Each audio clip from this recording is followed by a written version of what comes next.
Introducing our protagonist, Lin Xin. Think this is a leisurely drive to a party? Think again.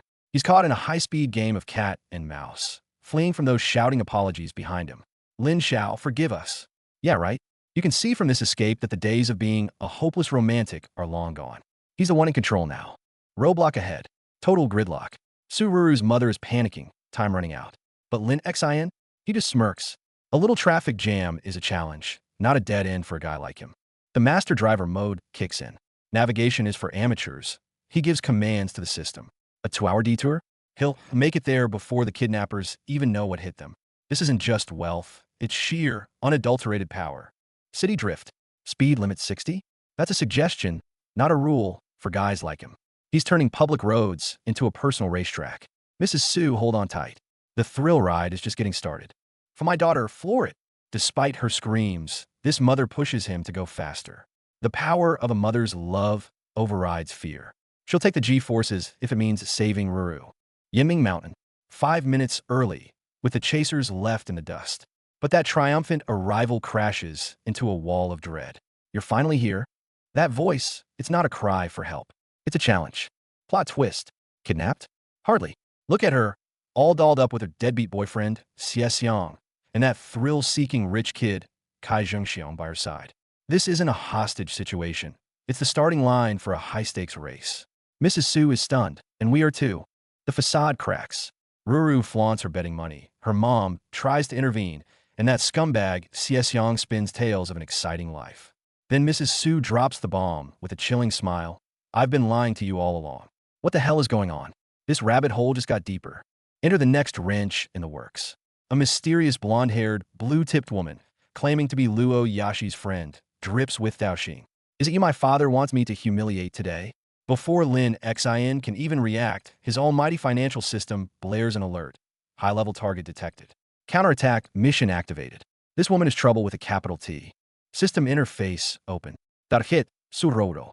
Affection minus 10%. The rules are brutal.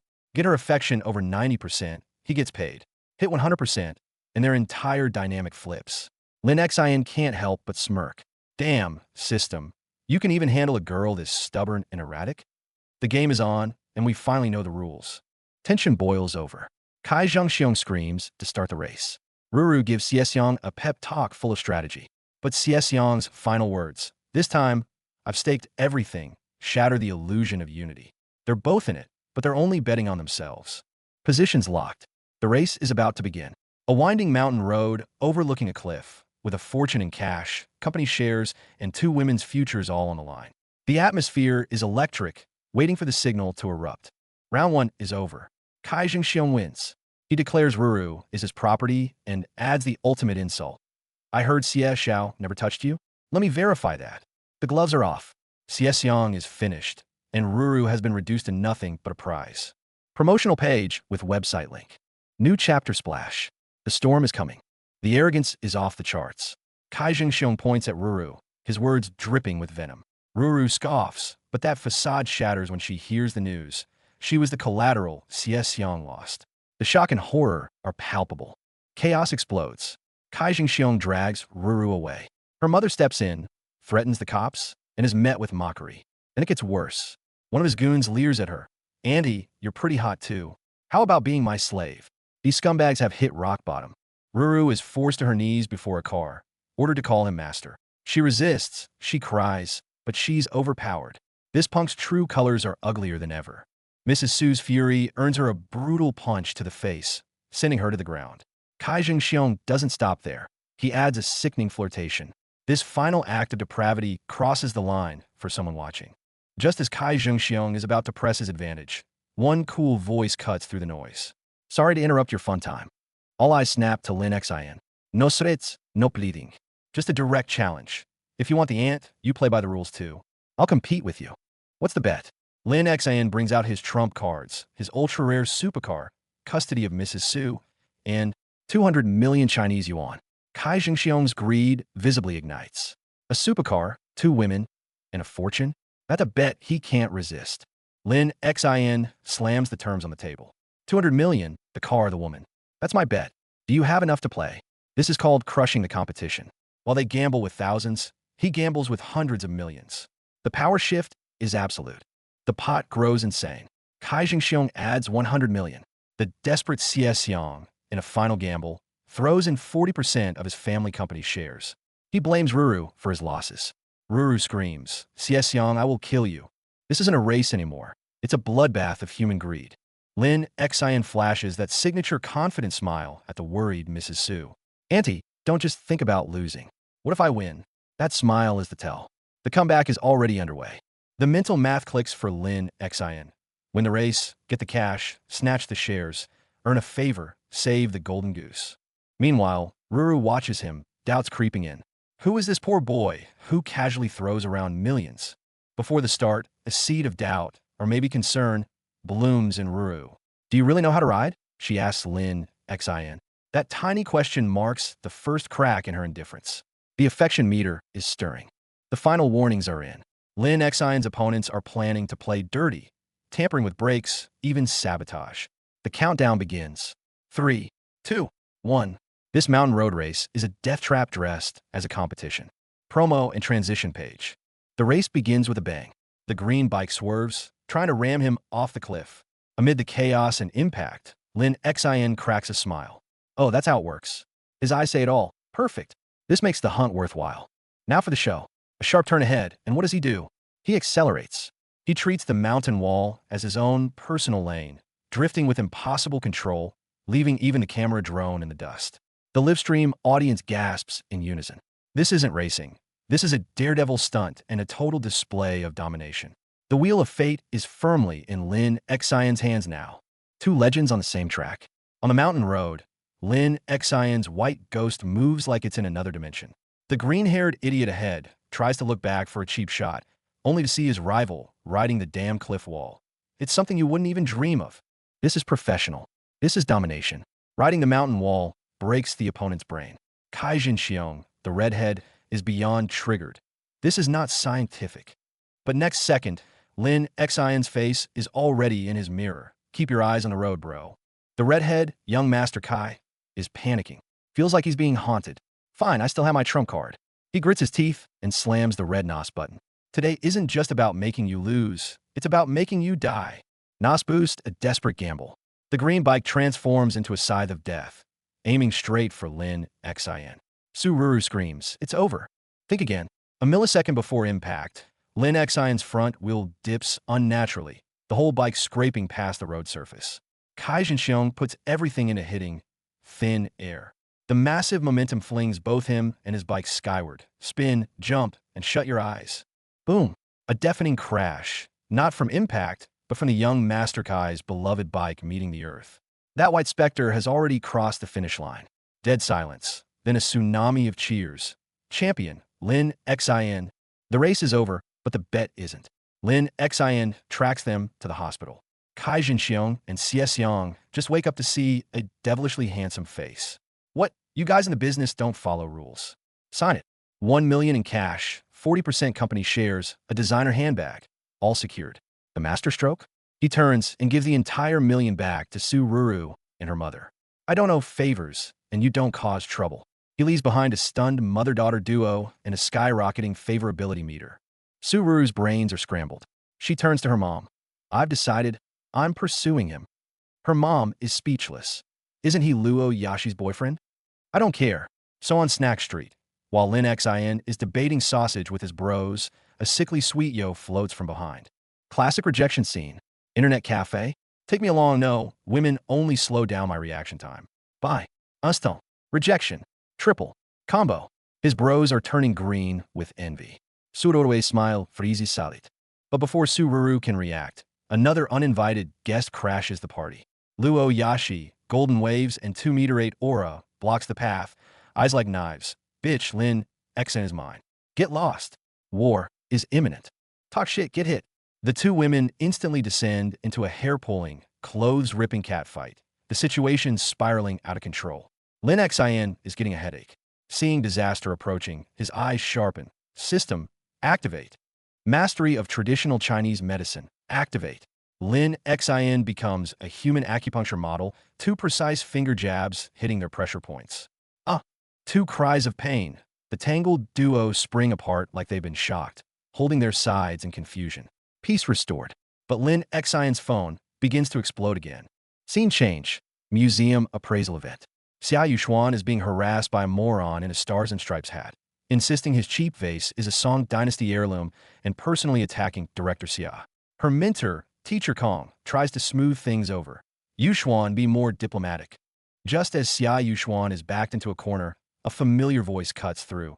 Let me see who's bullying my curator. Lin Xian makes his grand entrance. He glances at the shoddy vase and smirks. An expert among experts is here. Your treasure is from last week, right? Hat guy loses it. Bullshit. This was passed down from my great-great-great-grandfather. Lin Xian whips out his phone, playing a video. Funny, your great-grandfather, Master Fan Gao, just sold it to you last week. I have the transaction record and appraisal certificate right here. Surprise. The face slap is instant. Hat guy and his backer, Director Liu, turn green. But they double down. No proof means slander. Unless you can prove it's fake, Director Xia has to buy it for double the market price. Right then, the real mastermind behind it all, the silver-haired collection master Fan Guobao, steps forward, exuding presence. Kid, you're pretty cocky. Here's the deal. If you can't prove it, you kneel right here and kowtow 3 times to apologize. You dare. Everyone thinks Lin Xian is finished, having provoked the real local snake. But Lin Xian just strolls over to the Celadon vase, picks up a nearby hammer. Since we're playing, let's make it big. Master Fan, dare to use the most primitive appraisal method. Smash it and listen to the sound. The crowd erupts.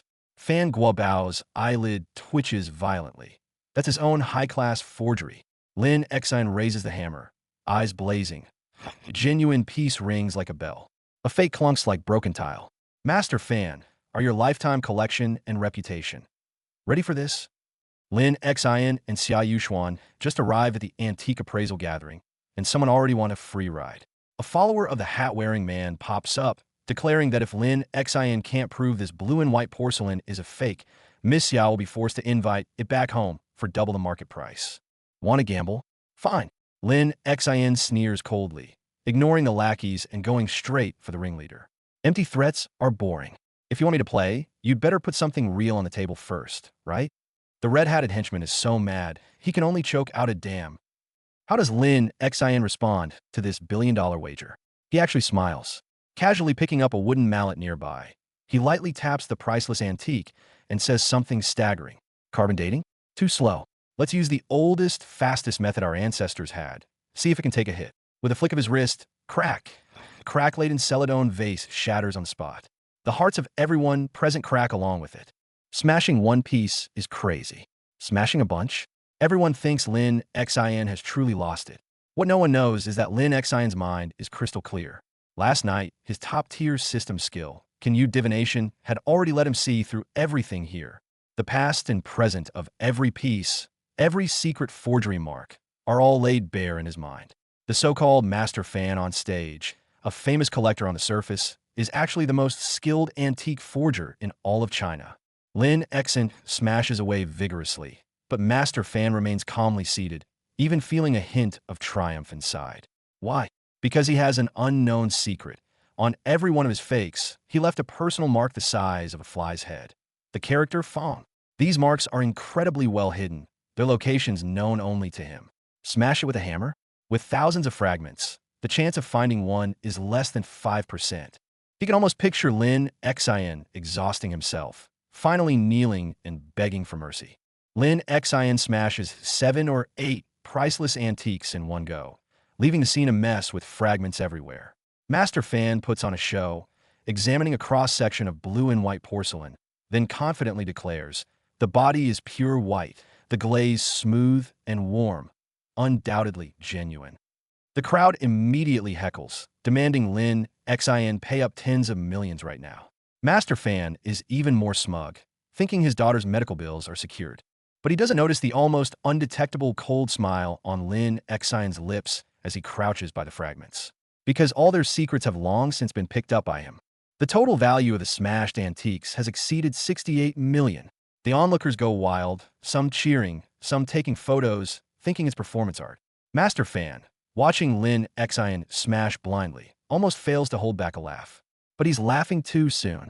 Because Lin Xion's inner monologue is, I'm dying of laughter. Smashed so blindly? No, I've already picked up all the marks. Now, just the final Tang Sankai fragment remains. His gaze is locked onto that inconspicuous piece near Master Fan's feet. Seeing Lin Xian is close to finding the final crucial fragment, Master Fan finally panics.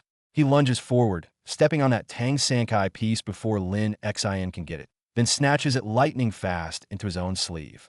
Regaining composure, he taunts Lin Xian. How's it going, kid? Got all the evidence? The final mark piece is in my hands now. Without it, how can you prove anything? He thinks the game is already won. Promotional image. Master Fan had just snatched his prize when a crowd of people swarms over, shouting for Lin Xian to pay 2 billion. The tension skyrockets. But at that moment, Lin Xian speaks unhurriedly, his voice quiet yet silencing the hall. Master Fan, these artifacts preserved even more perfectly than pieces in the National Museum. Are they really genuine? He turns to the crowd. What if I said the forger wasn't foolish, but arrogant? So supremely confident, believing his work to be flawless and impossible to detect, that Lin Xian pauses, that he left this in every single fake. Slowly, Lin Xian opens his tightly clenched left hand. In the next instant, dozens of ceramic fragments of varying sizes and colors pour from his palm, scattering across the table before him with a clatter. And on every single piece, under the harsh light, the same tiny, meticulously carved character is clearly visible. Fong. The hall falls deathly silent, then erupts with a roar of shock and disbelief. How can the Song Dynasty Celadon have the seal script character Fong? The Qing Dynasty Blue and White has it too. Even the Tang Sankai has it. Countless eyes fixate on the fragments, then snap towards Fan Guobao, whose face has turned ashen. Amidst the terrified stares, Lin Xian picks up the final piece Fan had hidden, gives it a gentle twist. And there it is, the Fong character. He stares at Master Fan, enunciating each word. Now, you tell me, are these priceless treasures worth tens of billions? Your own handiwork. The truth is out. The collectors who spent life savings or emergency funds on fakes instantly see red. I bought a fake. What about my daughter's life-saving medicine money? Refund. Don't think about leaving without paying me back 10 billion. The furious crowd surges forward, ready to pummel the collapsed Fan Guobao. Chaos erupts, but Lin Xian's sharp shout halts the violence. Watching his back as he shields the crowd, Xia Yuxuan feels her system notifications go wild. Favorability skyrockets by plus 5%. At this moment, she feels as if her own heart, like the porcelain, has cracked a little. The farce ends with the police escorting Fan Guobao away. Lin Xian not only won justice for everyone, but also, by the terms of the wager, legitimately claimed half of Fan's private collection. System reward arrive on schedule. All attributes +1. Lin Xian can almost picture his blissful future lounging in a bathtub of cash. Behind him, Xia Yuxuan, still shaken, leans against him, patting her chest and pouting. Lin Xian, you really scared me to death just now. Don't do that again. Little does she know, an even bigger surprise awaits them. A few days later, Lin Xian and Xia Yuxuan drive to her #1 manor villa in the suburbs. Walking through the meticulously kept garden, Xia Yuxuan points out, look, I had these specially planted. The lilacs you like, and the hydrangeas I love. Gazing at the luxurious, serene estate, Lin Xian thinks to himself, is this the retired life of a god-tier tycoon? Hell yeah. However, as they reach the main residence entrance, an unexpected figure suddenly appears. A blonde girl in a black and white maid uniform, dragging a suitcase, gives Lin Xian a sweet, deep bow. Hello, Mr. Lin. I'm your new maid. Please take care of me. Lin Xian is stunned. He knows this girl. It's Luo Yashi, that scheming, persistent university classmate who was all over him before. What's she doing here? And dressed as a maid? A chill runs down his spine, an ominous premonition taking root. Meanwhile, Luo Yashi, head bowed, allows a cold, triumphant smile to curl at the corner of her mouth. Night falls, and the villa fills with warmth. Xia Yuxuan personally cooks, wanting to make up for the day's scare to Lin Xian. She carries the carefully prepared dishes, her face radiant with happiness. But behind another window in the villa, Luo Yashi, now in her maid uniform, stares daggers at Lin Xian and Xia Yuxuan laughing as they stroll in the garden. Her eyes burn with jealousy and malice, her fingers gripping the window frame. Inside, she's screaming, bitch, see how long you can stay happy. Tonight, I'll show you who really belongs by his side. A meticulously planned night assault is about to begin. To be continued. Promotional image. Promotional image. Recap / promotional content. Recap / promotional content. Recap / promotional content. Recap / promotional content. Recap / promotional content. Recap / promotional content. Recap / promotional content. Recap / promotional content. Promotional image. Check out this vibrant promo page. Luoyashi's got her game face on. From party vibes to a carefully prepared sleep-inducing feast, it's all part of her master plan. Tonight, she's determined to have Lin Xin in her hands. The plan was solid, but reality hits hard. The intruder disguised as a maid barely gets in before security corners her in the hallway. Trying to run? Every door is locked. The real hunter often appears as the prey. The panicked maid rushes into the master bedroom. But what's going on inside? Lin Xin and Luoyashi are casually having a midnight snack in bed, feeding each other with sickening sweetness. Wait, is there something in this food? Turns out, the trap was already set. Where's the drug effect? Why isn't it working? The pink-haired intruder realizes something's off, collapsing to the floor in terror. The real mastermind, Xia Yuxuan, makes her entrance, coolly ordering the intruder's bag to be checked. The hunter becomes the hunted, and the prey is utterly shattered. The backwards bunny girl costume is discovered. Lu Yicheng tries to calm Lin Xin down. Only for the special aromatherapy she lit to knock the intruder out first. Play with fire, you get burnt. From the start, you were never the one holding the cards. Talk about thrilling.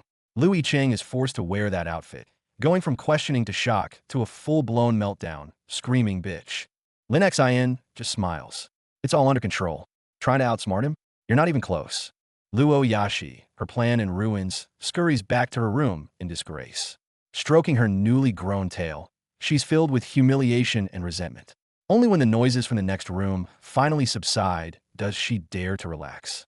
This bitter taste of defeat will linger for a long time. At the crack of dawn, Luoyashi tries to slip away. Trying to run?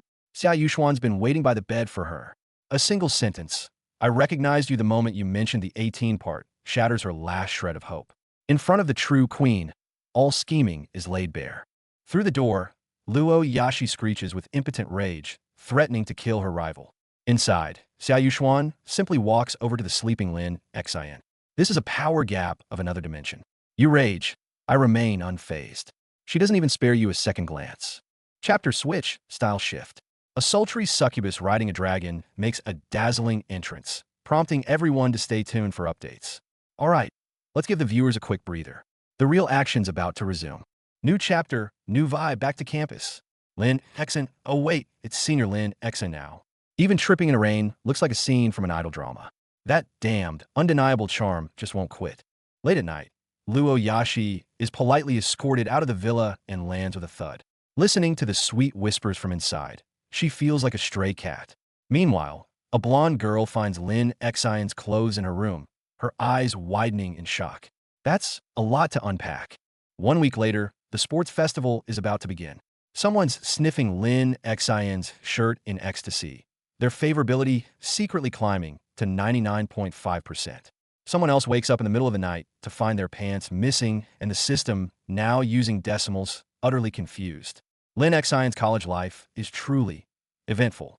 Sports festival opening ceremony, departmental entries. The Hanfu-clad girl from the history department stuns the crowd, but the haters are quick to jump in, claiming she's not as pretty as Lu Yicheng or Luoyashi from the literature department. The competition starts even before the first event. The literature department enters, and the spotlight shifts instantly. The appearance of Lu Yicheng and Luoyashi sets the crowd on fire. Girls are screaming, guys are already brainstorming baby names. And at the center of it all, senior Lin Xian smiles and waves. This level of popularity would make any top idol weep. But today's true king is Peng Han from the physical education department. Declaring today, we are the protagonists with confidence, muscles rippling, a personal best of 10.25 seconds in the 100-meter dash, a national team prospect in the making. Now, this is the kind of raw power and pressure a sports festival deserves. Pre-100-meter dash, one contestant is so nervous his legs are shaking, convinced he's just here to be part of the scenery. On the sidelines, the actual cameraman gets into a spat with his girlfriend and storms off. Well, who's going to film the race now? The race is about to start, and the camera isn't even on. The ever-helpful citizen Lin Xin can't stand it any longer and decides to step in as a temporary cameraman. He walks onto the track and calls out to Peng Han to look here. The result? He's immediately brushed off like an annoying fly by Peng Han and his crew. Peng Han's fan club isn't having it, pointing at Lin Xin and demanding he film their brother Han. Peng Han himself is even more arrogant, telling his buddy to ignore this nobody and just leave him in the dust. Then he turns around and starts plotting how to score with some new, pretty female fans tonight. The scumbag persona is starting to show. The starting gun fires. Peng Han bursts out like a cheetah, overflowing with confidence, aiming to break his own record. In the stands, the girls' frenzied cheers for him could lift the roof. Is this the power of a campus star? When the next second, Peng Han's confident smile freezes. Out of the corner of his eye, he sees that cameraman he dismissed, the one carrying over 10 pounds of equipment, wearing leather shoes, catching up to him at an impossible speed. How is this even happening?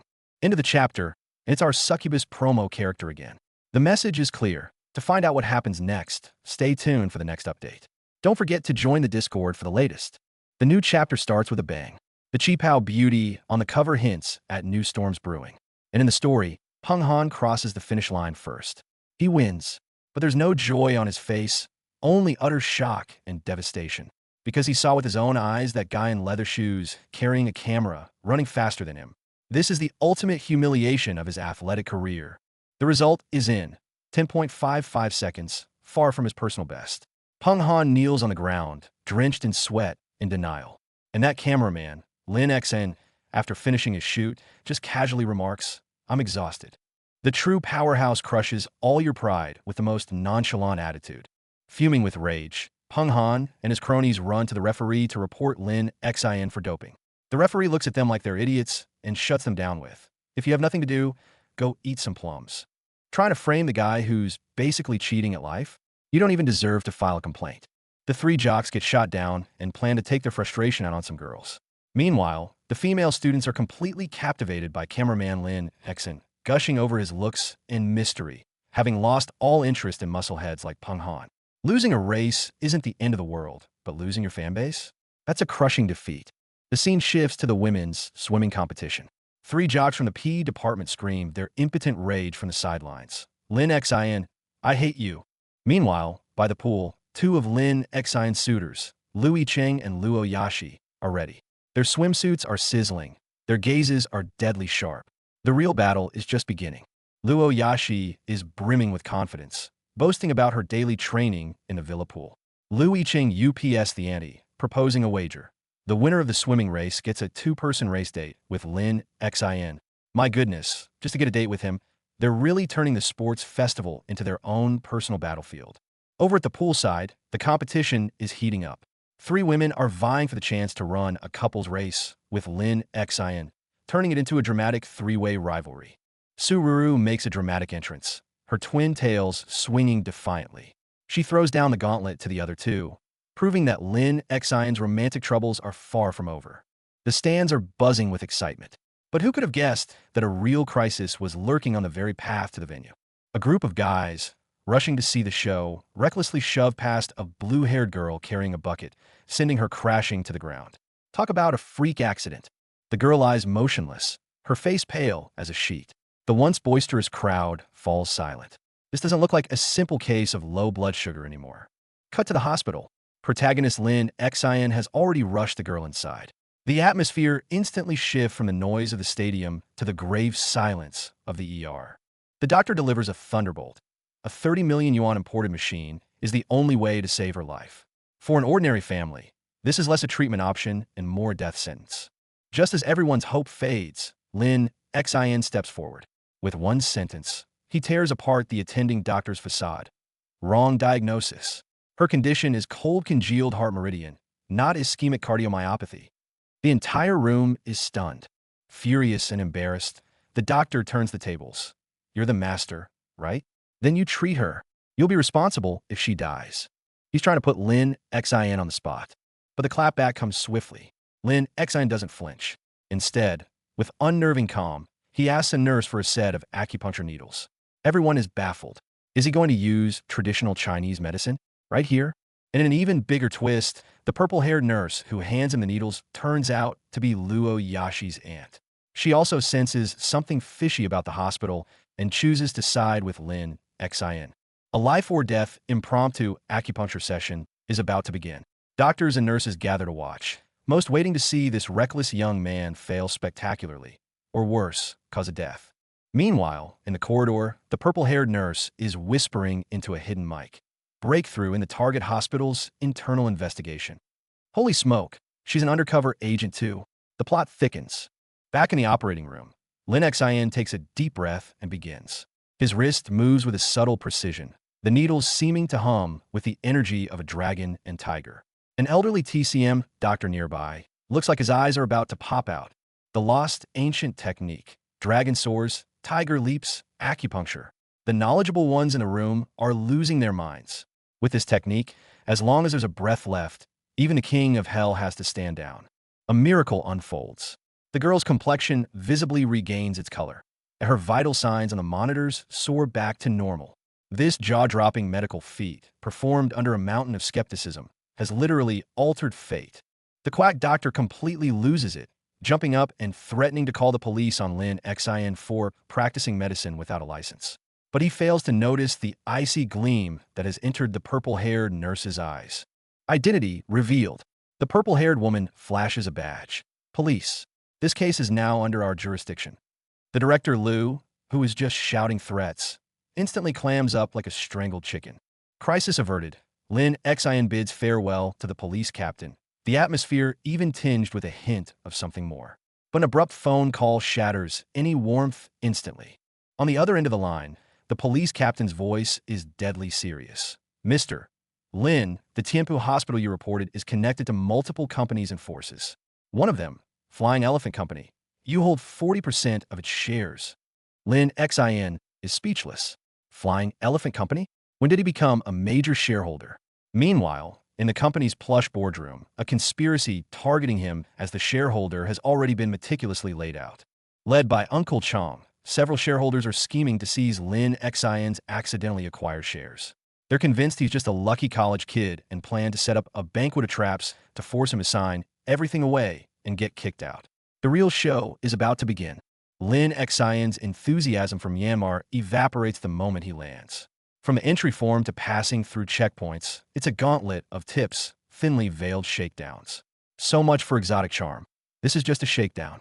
Trouble is just beginning. Having just quelled a shareholder mutiny and reclaimed control of Feixiang Company with cash and fists, Lin Xin is now hearing the furious cries of the defeated. Pathetic, really. The boardroom transforms into a fighting ring. The thugs sent to force his signature are no match for Lin Xin. They thought they'd cornered a sheep, but they attacked a titanium plate. A brutal lesson learned. The fight is over, but the game continues. Lin Xin looks at the defeated loyal subordinates and smirks. He came to Myanmar for evidence on the Fei gang, not to die. The company is now officially his. Enjoying kingly comforts at home, Lin Xin is already planning his Myanmar strategy. The evidence will come. The trouble will be dealt with. Let them all have their last laugh while they still can. Lin Xin arrives in Myanmar, ready for action. The plan: secure evidence and maybe enjoy some local charm. If being shaken down for tips counts as charm. With doubled salaries and humane working hours, Lin Xin instantly buys the loyalty of Feixiang's unshakably loyal bodyguards. Loyalty crumbles before power and money. New boss same day. Meanwhile, the powerless old shareholders are left fuming. Lin Xin relaxes to the tune of their rage as his plane cuts through the Myanmar sky. The real challenge? Just beginning. His initial excitement for Myanmar quickly dies. A tip for the form, another tip to pass through, and another. It's endless. This place plays by its own rules, exploitative ones.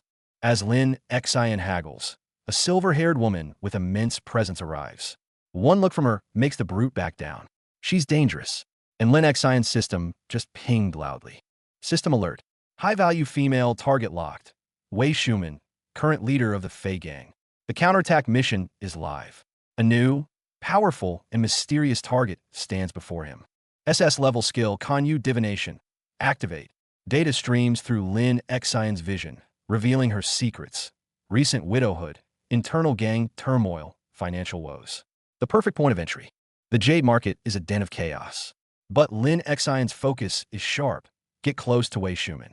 He watches her haggling over a raw stone, penny pinching. The gang leader is truly strapped for cash. Just as the deal progresses, trouble erupts. A reckless thug dares to lay hands on Wei Shuman. In a flash, her bodyguard responds, crushing his wrist. The Fei gang's authority is not a joke. The thug recognizes her and is terrified. Wei Shuman coolly orders her man not to break him. He still has to move stones. The casual command is more chilling than any direct threat. But trouble is relentless. Another vendor accuses her of deliberately smashing his stone, claiming she's too poor to pay and resorts to sabotage. Tensions spike instantly. Cornered and humiliated, Wei Shuman is backed against a wall. Then, the observer makes his move. Lin Xian steps forward, not to watch, but to ignite the storm himself. Seeing Lin Xian, a foreigner, the vendor's face lights up with greedy disdain. He tries the old trick. Chinese? Double the price. 200 million M coins, or you get nothing. Lin Xian's eyes turn ice cold. He turns, his voice steady. I am Chinese. A provocation? Perfect. Double the price? Fine. I'll take every single stone in your stall. His words stun everyone. The vendor, even Wei Shuman. Who is this madman? The vendor is ecstatic, thinking a money cow has arrived, and gleefully brings out all his good-looking scrap stone. The vendor is already counting his fortune, dreaming of fleecing this sucker. He doesn't see the golden data streams of Kanyu divination in Lin Xian's eyes, analyzing every stone's true potential. Lin Xian calmly picks through the pile, selecting just 8 stones. They look utterly ordinary. He pays the staggering sum without blinking. The whole crowd is waiting for the punchline of this Chinese fool's joke. The cutter starts, sparks fly. Jeers fill the air. Chinese idiot. Waste of time. But Lin Xian just smiles faintly, watching as the first stone is slowly cut open. The first cut reveals a flash of violet, top-tier imperial purple jade. The jeers die in their throats. The second stone, full green ice jade. The third, the fourth, all 8 stones are top grade, every single one. Deafening silence. The vendor's face is green. He just sold tens of millions worth of treasure at double price. The mockers are now staring, jaws on the floor. Now comes the real power move. Lin Xian auctions the stones on the spot, prices skyrocketing. He buys them all back for a staggering 75 million. Then, he makes a move that shatters everyone's reality. He turns and, under the collective gaze of utter disbelief, pushes the entire fortune of jade towards Wei Shuman. Madam Wei, these are for you. Call it a wonderful twist of fate. Wei Shuman is deeply moved. This mysterious man saw through her plight and supported her in the most over-the-top way possible. She removes her veil and gives him her personal jade token, a symbol of her authority. A token exchanged, a tacit understanding formed. A system chime sounds in Lin Xian's mind. Wei Shuman favorability plus 10%. A multi-million investment buys him a favor and the initial trust of Myanmar's underground queen. The deal of a lifetime. Here we go, fam. Lin Xian is working with the Myanmar police now. He's going solo to stake out the Fei gang headquarters. This place is way more than just a gemstone hustle. Holy crap. The Fei gang's got their hands in everything. Mining, organ trade, real estate control, and human trafficking. The police have a mountain of evidence, and tonight is about to get real. Lin Xian is all righteous, saying he's sick of Myanmar scams and wants to help.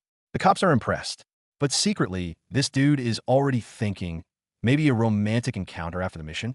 Get your head in the game, man. He's observing the target building from afar with binoculars. Suddenly, a green-haired girl appears on the rooftop, taking a selfie with a sweet smile. Wait, oh no. She slips and falls right off the building.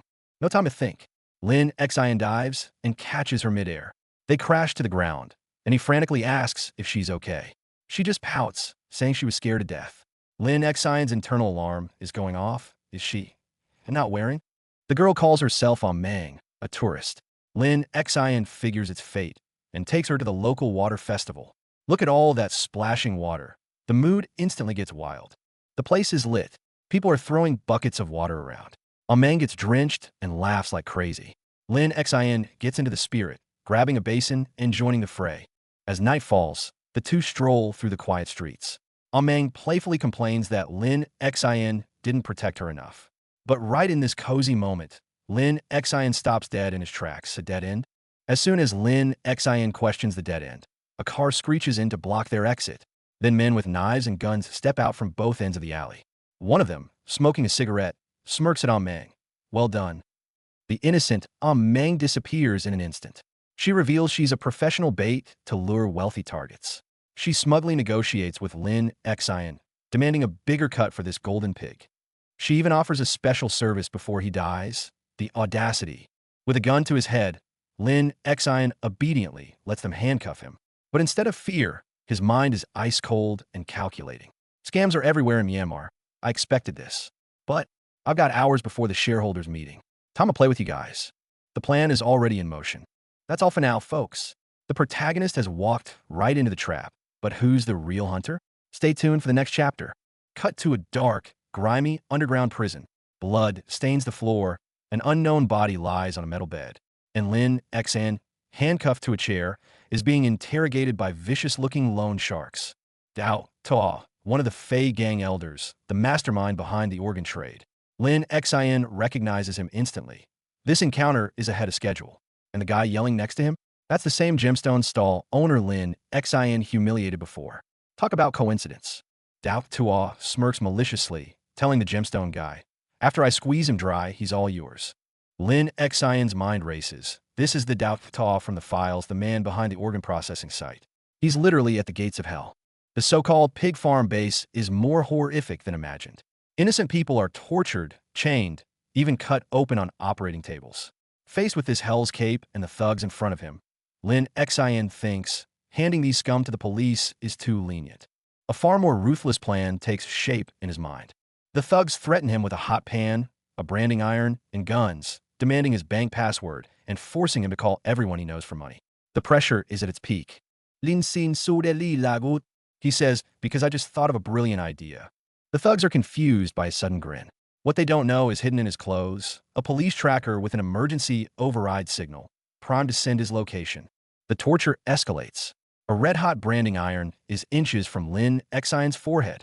At this critical moment, a green jade pendant slips from his clothes and falls to the wet ground with a sharp pat. The pendant lies quietly in the rain, shining under the cold droplets. Everyone freezes for a second. But this little piece of jade is about to set off a whole new storm. Meng's eyes widen in shock when she sees the pendant. She shoves Dao Ta aside, picks it up, her voice trembling. Why? Why is this on your body? The situation just spiraled out of control. At that exact moment, a cold, powerful shout cuts through the chaos. Who dares to lay a hand on my people? Wei Shuman, the true leader of the Fei gang, arriving with her crew just in time. Her presence alone forces everyone to freeze.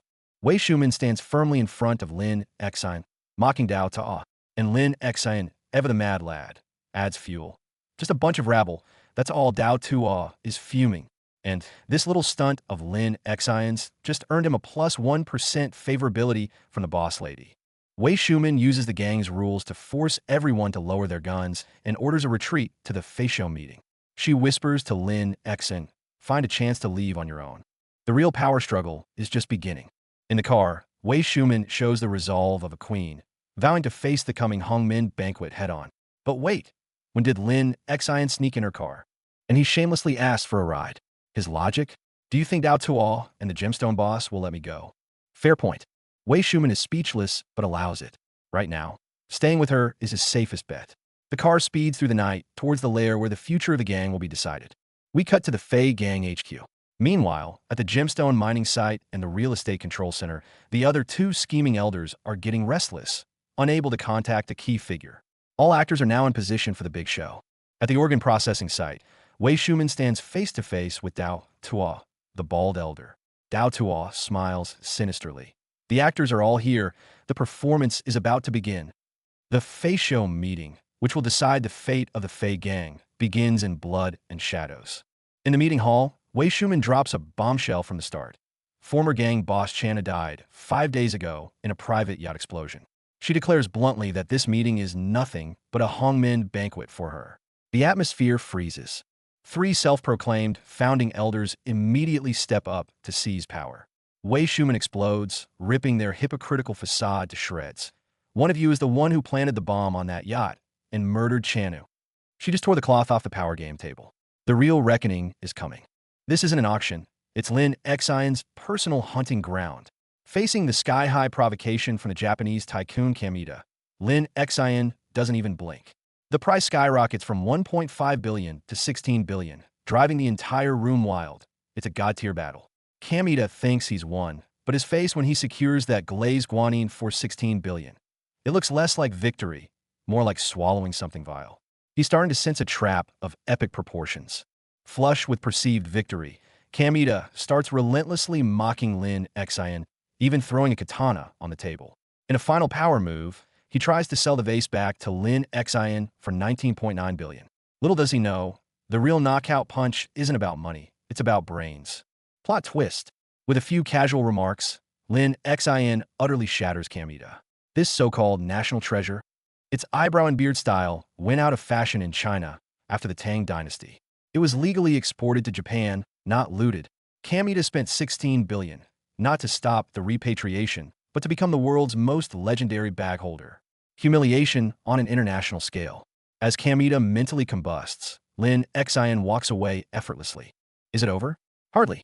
This is just the first act. Lin Xian safely delivers the artifacts to the Chinese embassy, receiving the highest honors and protection. Yet he declines it all. He leaves alone, because he knows that with a mad dog like Kamita, things must be settled face to face. He drives his car into a dark, cavernous underground garage. The moment he steps out, the killing intent arrives. A blade flashes towards his throat. Kamita's elite female ninja, Saito Kite, is here. Dual blades in hand, every strike is deadly. Lin Xian relies on his system's superhuman physique to barely dodge, turning the parking garage into a lightning-fast game of cat and mouse. Even Kite is shocked. How is this man moving so fast? Lin Xian isn't just on the defensive. He launches a counter-assault, infiltrating Kamita's cliffside villa, taking out a few guards, triggering the alarm. He leads the horde of pursuers straight to the cliff's edge, and then he flips over the edge, plunging into the sea. Watching the monitors, Kamita laughs maniacally, immediately dispatching 6 elite underwater assassins. He's certain Lin Xian is already dead. Mission complete. Back home, his confidant Luo Yashi personally picks him up from the airport. Remember his promise? To take her house hunting. He does. He walks in, asks what's the most expensive one. The agent points to Dragon Court number 1. Done. 300 million, swipe. Didn't even blink. This isn't just about a promise. It's about power on a whole other level.